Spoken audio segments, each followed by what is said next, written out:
In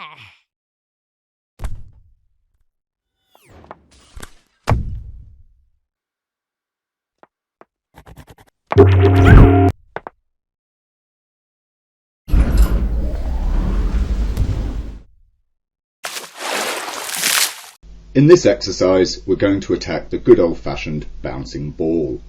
It's a very simple and common exercise, and of course you can practice the same sort of principles and approaches with working on full body characters, but distilling the exercise down to something as basic and simple as this is exceedingly helpful in getting to grips with the basics of doing it all. So simply we're just going to have the ball drop to the ground and go bounce, bounce, bounce and come to rest, quite simply. So let's just start out. We'll whack in some basic timing here. It might be right, it might be wrong, but of course we'll adjust as we go. To start with, we're going to use default linear keyframes and then we'll work in the rest afterwards. So at frame 10 here, let's create the initial drop for the ball there. So that's its first fall and contact. How far you want to bring it out on Z really doesn't, matter so much in terms of the exercise itself, but it matters in respect of the next lot of bounces. So we'll go out to frame 20 and we'll key in its first actual bounce up. And of course, the reason that the Z distance matters is because really we need it to bounce at an equal and opposite angle, more or less. Angle of incidence equals angle of reflection and all of that. Now if you're a total purist, you can of course, use a bit of trig to make sure that you're getting the exact right amount of Z for the amount of Y and so on, but generally you'll find that for the most part in animation, eyeballing this is perfectly acceptable. And where I'm going to bring it up to, I'm going to say about half the height that it was originally at when it started. So we go another 10 frames and we bring it back down to the ground again, and again we maintain that angle of Z movement like this. Another 10 frames, I'm going to bring it up to about halfway again of the previous bounce, again at roughly the same angle. Another 10 frames, back down to 0, and of course across here somewhere. For purposes of viewing the motion path, it might be easiest just to switch to bounding box at this point. Go another 10 frames, bounce up, again about halfway I'm going to have it. Yet another 10 frames, back to the ground again. And basically we are just repeating this whole thing up until whatever point it is that we think we want to just, bring the thing finally to rest on the ground and have it have performed its last bounce. So there we go. That's our initial, path of bouncing action. It's terribly unrealistic, of course. Look at that. The ball effectively slows down the more bounces it takes, obviously because we've kept the same timing between these bounces. So obviously that's something that we need to change. The other thing, of course, that we notice is that the ball is travelling along on the Z here, but because we've maintained at least approximately this angle in the bounce, you'll see that the amount it travels on Z with each bounce is also decreasing just as the height is decreasing. If we're talking in terms of the forces at work, then of course, it's got a certain amount of kinetic energy, and when it hits the ground, some of that energy is being, turned into sound, some of it's being absorbed by the ball's physical structure, some of it's being absorbed by the ground's physical structure. And so the reason it progressively loses height on each bounce is because, of course, it's losing energy. How much height it loses on each bounce comes down to the properties of the ball. Is it, one of those super bouncy rubber balls, or is it, made out of stone? If it's made out of stone, it probably makes the first impact, makes one tiny little bounce, and then immediately comes to rest. And even then, at best, if it's a big, really heavy, lump of granite, it will just go thonk and maybe just, have a tiny little roll or something. So as things stand, this entire thing looks, totally unconvincing and unrealistic. And of course, there's a couple of obvious places where the problems are coming from. As is oft said in animation, it's all the timing and the spacing. So what have we done? Well, of course, we've used this, 10 frame point for each high-low transition here. And the result, of course, is that as it's taking smaller and smaller bounces, it's taking the same amount of time to do them, so it's just travelling slower. It's as if gravity is getting less the further it bounces. And yet, of course, because it's bouncing less and less each time, it seems as if gravity is staying constant. It's all a bit of a muddle. What this means, of course, is that whilst, in this first chunk here, whilst it's moving a good distance on each single frame, by the time we're at the end, it's moving a tiny distance on each single frame. So, of course, the spacing here is very, very tight, whereas the spacing here is much broader, whilst the timing remains constant.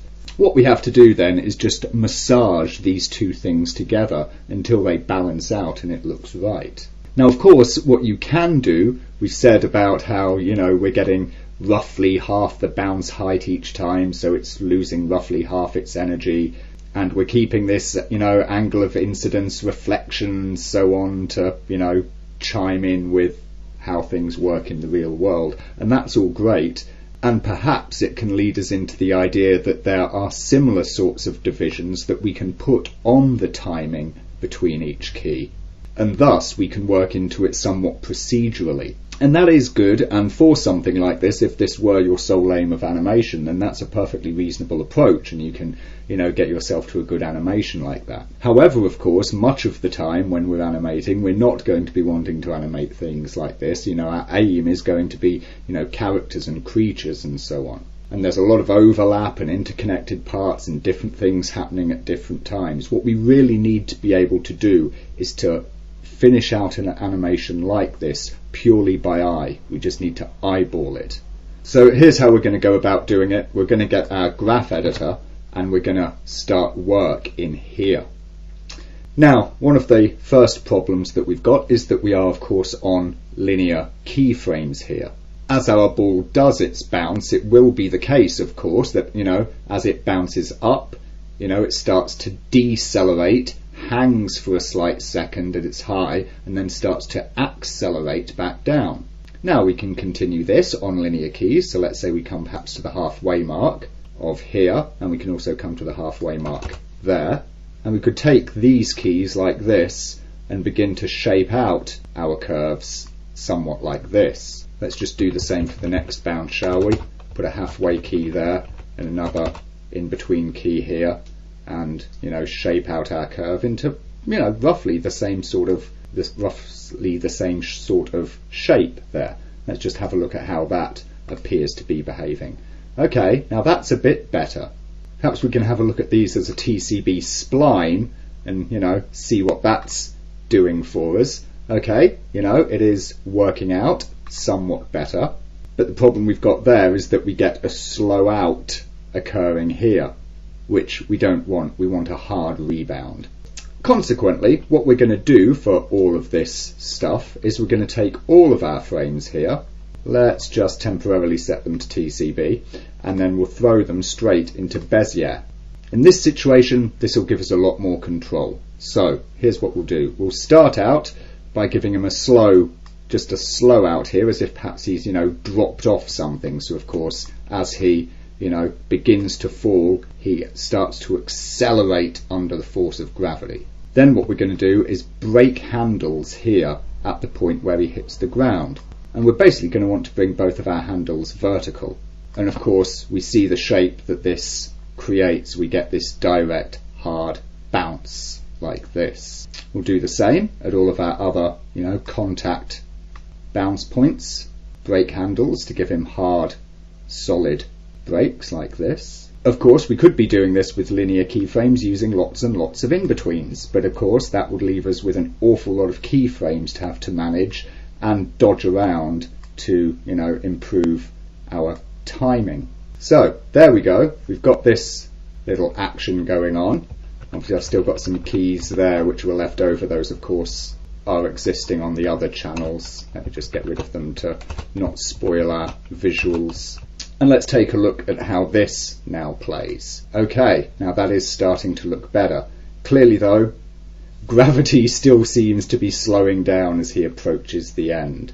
Also, the top of this arc is perhaps a little sharp. He doesn't seem to really hang long enough, his acceleration, deceleration. He's still going quite fast at the top there. It's not huge, and we don't need to worry about it so much for now. So let's first of all start by compressing our timing, since even though of course we can observe that the hang at the top is a bit fast, or should I say a bit slow, the hang doesn't hang as long as perhaps we think it should by just looking at it. What we certainly can observe is that this slow action in these teeny tiny bounces is completely wrong. So the first thing we should attempt to fix is some of that timing. So let me just grab all of his channels here, so I've got all of his necessary keys. Make sure that we select all of them. I'm going to grab the scale tool here, and I'm going to scale the entire thing back in time, of course, by holding down Control. Let's see how that begins to look. Yeah, not bad, still not great. What we really need to do is stagger this a bit more. So the frames of this first bounce here, I'm going to leave that at 10. Get all of those frames after. Do a little scale there. Let's just leave this playing, shall we, so as we can see it all happening. So first bounce looking better. Let's now scale back that whole chunk a bit. Okay, looking good. Continue like this, just grabbing each chunk and scaling it a bit at a time. Keep going with the later ones here. There we are. Doing, doing, doing, doing, doing. Okay, we're really getting to the point where it's really just those last ones that are problematic. Scale them right back. Aha, okay, now that's looking like better timing. Now what we might have done during this procedure is to mess up some of the precision timings between the rise and the fall, so let's just check them. So we've got the 10 drop, that's fine. So we've got a 9 rise, but a 10 fall, so that's incorrect. So let's just make sure that we tidy up these. Of course, keeping symmetry, so that's 9 up, 9 down. Then how many is that? Well, that's 8, okay, and that unfortunately is 9, so let's make sure that we bunch the whole lot there as well. So we've got 10, then a 9, then an 8. And what have we got here? 44, 52, that's another 8. That's another 9, so that should be an 8 as well. Let's bring that down there. Then what have we got? Okay, that's 6 up, 8 down, obviously wrong. Let's bring all of these down, so that's now a 6 down as well. Then we see that we've got another 6 up, another 6 down. Finally here, that's another 6 up and a 5 down. Well, it seems unlikely it's going to be 6 and 5, so I'm going to make that 5 and 5 like this. Let's see how that's beginning to look. Much better, much closer. Let's see it as an actual ball, shall we? So as we can see how it is appearing to go. Okay, there we are, much better.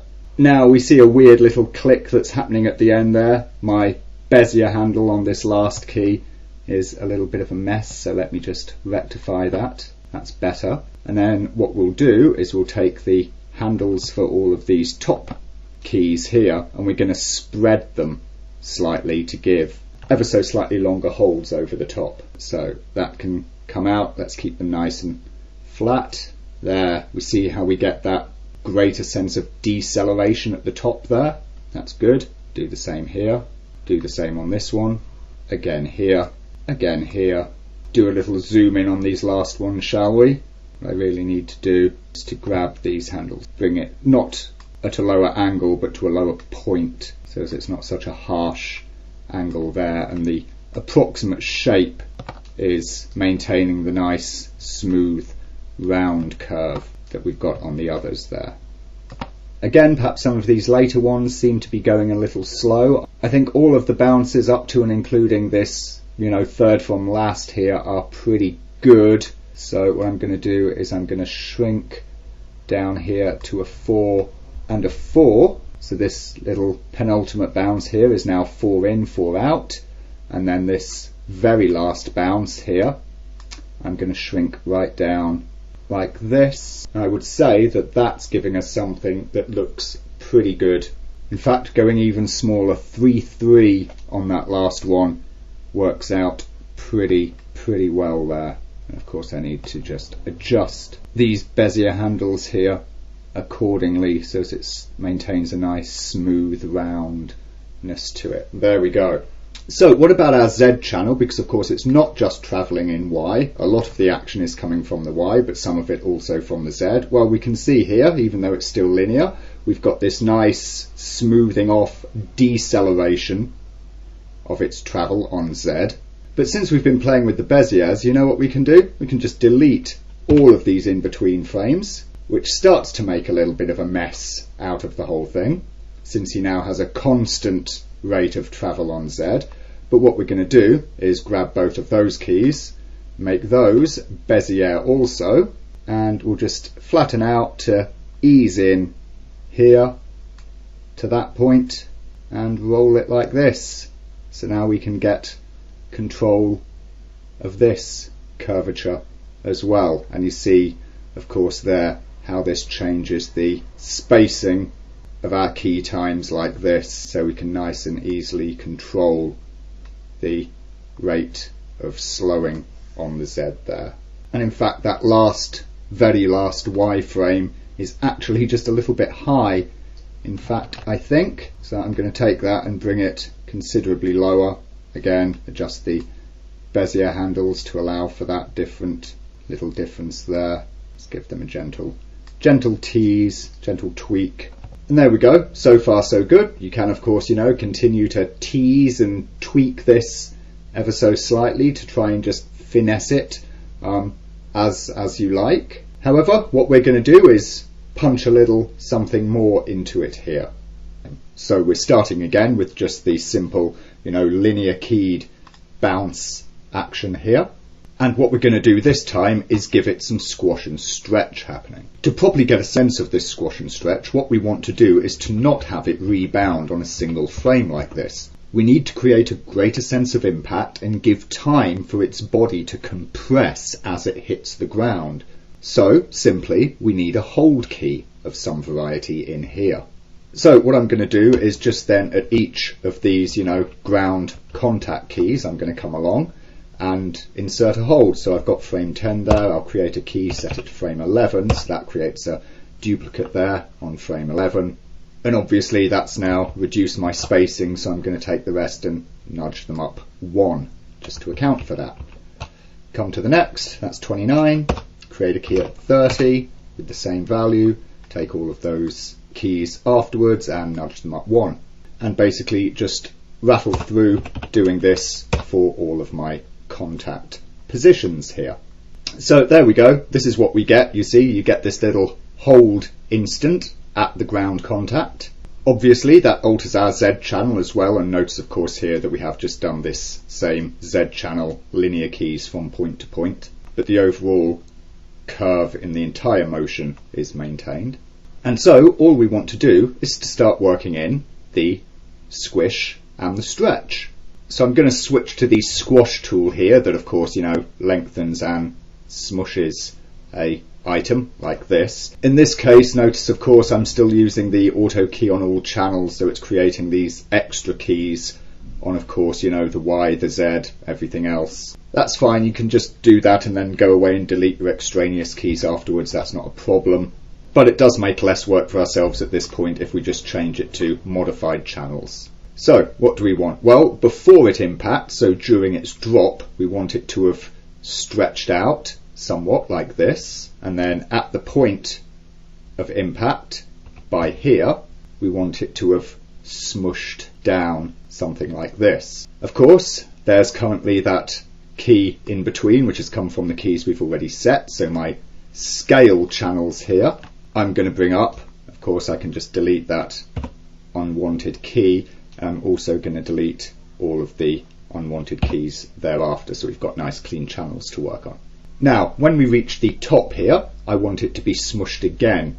As he accelerates up, or rather as he starts to decelerate whilst climbing, because he's a soft, squishy thing, his top half, his upper part is decelerating before the lower part begins decelerating. He's got this differential of acceleration forces acting across his body, and this is what causes him to squish up at the highmost point. So what we're going to do is have him squished there also, However, I'm not going to squish him quite as much as he was squished on his impact.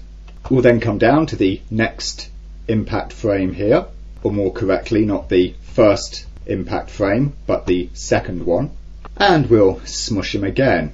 And this time we're going to keep him smushed at pretty much the same level we had him at the top there. Why is this? Well, of course, as he goes through, he is bouncing less and less. You know, how high he bounces and rebounds up is getting smaller each time. So the amount of force he's hitting the ground with is smaller. Therefore, he squashes less on each consecutive bounce. So we'll come up to the high, get him again a little bit less squashed than he was at the contact. Come out to that next contact, smush him again an equal amount, come out to the next high, have him smushed ever so slightly less again, come to the next second contact, smush him an equal amount, next high, smushed less, next contact, smushed equally, next high, smushed less, and we're basically just repeating this throughout the entire thing. And then 1-2 frames after he comes to rest, so that's frame 96 there, I'm just going to punch in the exact same values on scale as we had at frame 0 here. So of course that's his base smush like that. So of course we did put in a stretch here, which we haven't done for all of the others. So let's go through and work in some stretch. And let's, just for now, put the max stretch here about halfway between the two, points of the contact and the high. And again, notice that I'm going to be decreasing this as we go across the whole thing. Again, we'll come out to the halfway mark on his drop and make that more or less equal with what we had whilst he was going up. And basically just keep running in this stretch in the same way as we did the squash, letting him stretch up when he's rising and stretch again when he's falling, but of course decreasing it on each subsequent bounce here, whilst maintaining a symmetry within each individual bounce. So let's give that a playback, and there we see he's doing that little squashy, stretchy, rubbery thing. Now, one of the interesting things to note about the squash and stretch behavior is the offset in time, the overlap between the squash position and the stretch position. Now at the moment, of course, we put that stretch position at about the halfway mark of his, his little loop, of the halfway mark of his bounce.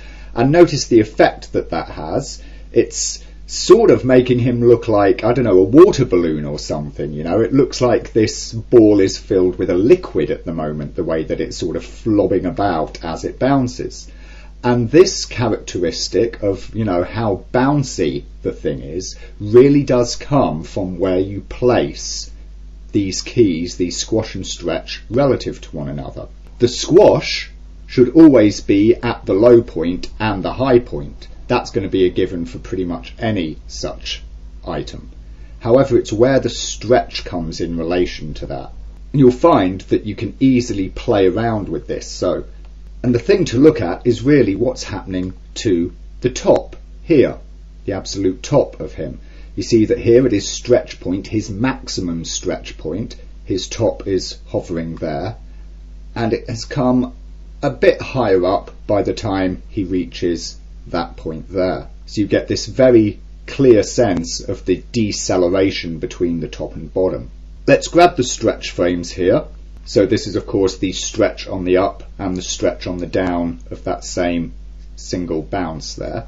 And let's shift them in time. So what I'm going to do is bring this pair here, or this first one.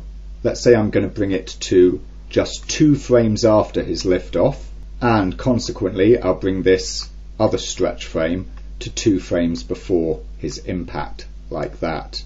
Notice the difference in appearance that gives. Let me just shorten the timeline here so as we're not distracted by the later moves. You see that now it has less of that liquidy effect to it, and it's starting to look more rubbery. Notice of course that our initial stretch that we put here, we had 1 frame before impact. So let's give that a go. This really gives it some hard punch when you make the snap between the squash and stretch so incredibly fast. You see how he bounds off that first bounce there, really quickly reacting, changing from squash to stretched. And we see very swiftly how that change is occurring and the rate at which the top is rising versus the rate at which the bottom is rising. We can also offset these against one another. So of course here I've kept them symmetrical on either side of the high. If for instance we push that out to say the 3-frame position, then you'll see we start to get a slightly different effect there also. Now you can continue to play around with this over and over and over, but it won't really begin to sell itself until we work out the bouncing action in Y. So let's come back to our Y channel here and let's pop you once again into a Bezier spline. We'll do of course broadly the exact same thing that we did before. Obviously we now have this hold in between, so we need to make sure that those are nice and flat. What I can do easily for this, rather than tweaking all of those little handles there, is I can just pop on over to the animation toolbox here, check the Y channel, and I'm going to choose the flatten holds filter there. I'll just give it a small value like this, click OK, and we see that that's flattened out my Bezier handles there, which is good, so we'll just apply that. I can now start breaking, of course, these incoming and outgoing handles like this to, of course, give the hard, down and up pop that we were doing before. So we can just set all of these guys like that, and of course, bring those out to make it nice and smooth. I'll let it have a playback here whilst I'm doing it. It's pretty much exactly the same thing that we already did in the previous example there, so very little difference in that respect. The only difference of course being that we are operating it either side of this hold where it's smushed down on the floor. So there we go, that gives us our bounciness just nicely there.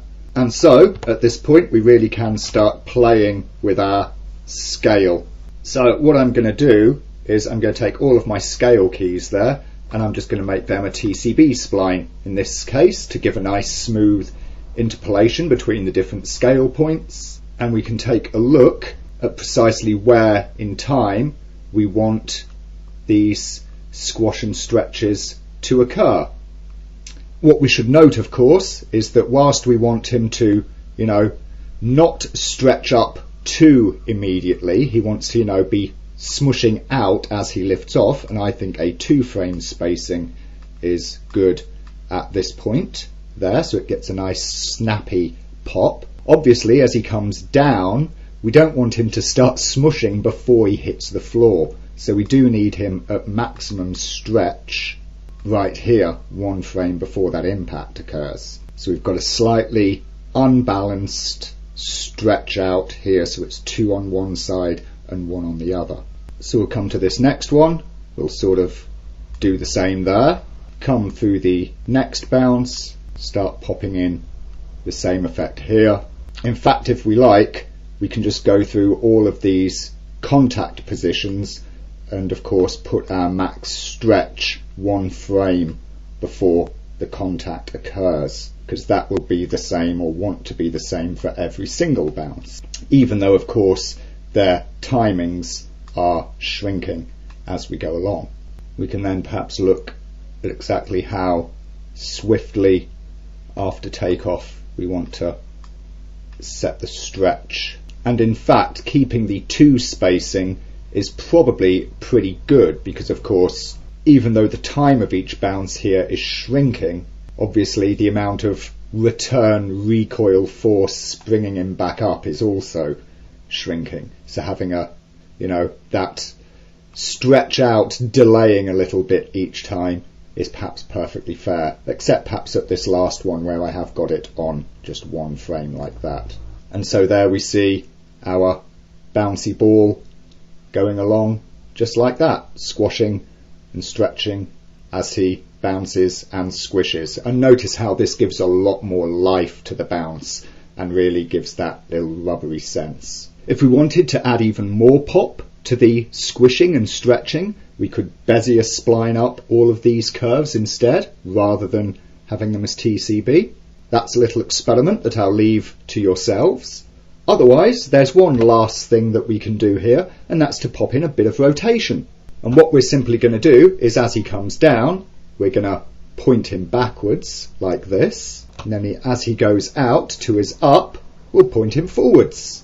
Again, notice we're only doing the modified channel, so I'm not creating unwanted keys here, which would interrupt the curves I have so far set. There we go, tip him over and tip him back. So now we're getting not just the squashing and stretching of him, we're actually getting the lean of his whole body, or body so to speak, as of course he goes moving along on his z-axis here.